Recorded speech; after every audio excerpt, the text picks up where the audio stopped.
in keeping with President Bush's proclamation that this is American Jewish Heritage Month, I would like to pay tribute to the first Jewish American elected to the United States Congress.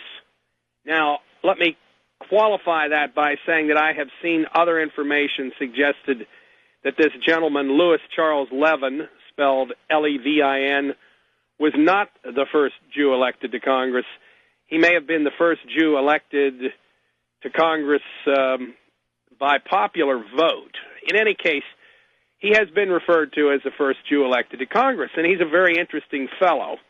He was born in 1808 in Charleston, South Carolina. And what's interesting about Charleston is that that was the Jewish population center of the United States for many years, long before New York City. And why that is significant, of course, is because as students of the African slave trade know, Charleston was one of the key places of the slave trade. So it's really no coincidence that Charleston was a population center there for the American Jewish groups. Of course, that's because, as Louis Farrakhan has his organization, the Nation of Islam, has documented in the book, The Secret Relationship Between Blacks and Jews, Jews were a proportionally high number of the slave owners in America. It doesn't quite go along with the legend of Gone with the Wind, but it's a fact. In any case, Mr. Levin went north. He moved to Philadelphia, and he published the Philadelphia Daily Sun. Now, here's where it really gets interesting. In 1844, he was elected to Congress from Pennsylvania on the American Party ticket. Now, the American Party ticket is also known as the Know-Nothing ticket.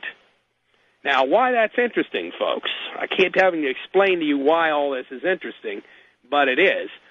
The Know-Nothing Party, if you look in the history books today and on the Internet, if you look anywhere, they're going to tell you that the Know-Nothing Party was, quote-unquote, led by Protestants and, quote-unquote, aimed at Catholics and Jews. But you see, here's the funny thing about it.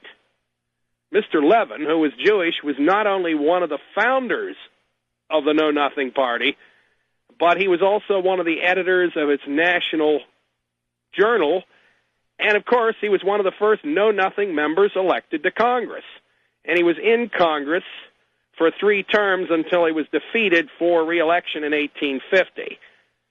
Now, he died 10 years later in 1860. Now, I'm reading to you these details from my book, The New Jerusalem, Zionist Power in America. And I have mentioned this on the air before, but I thought it was worth mentioning again because the fact is here, one of the biggest secrets here in American history is that one of the first and foremost outspoken leaders in the fight of immigration into the United States, but in this case, Irish Catholic immigration, was in fact this prominent Jewish American, Louis Charles Levin.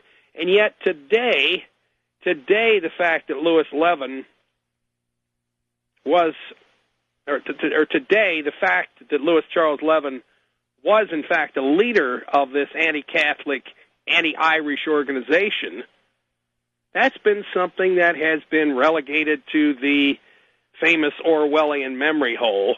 And the official version of history is that the Know-Nothing Party was anti-Semitic. Well, nothing could be further from the truth. So the next time you hear someone talking about the Know-Nothing Party and how it was anti-Semitic, say, sorry, you're wrong, that ain't true, because it ain't true.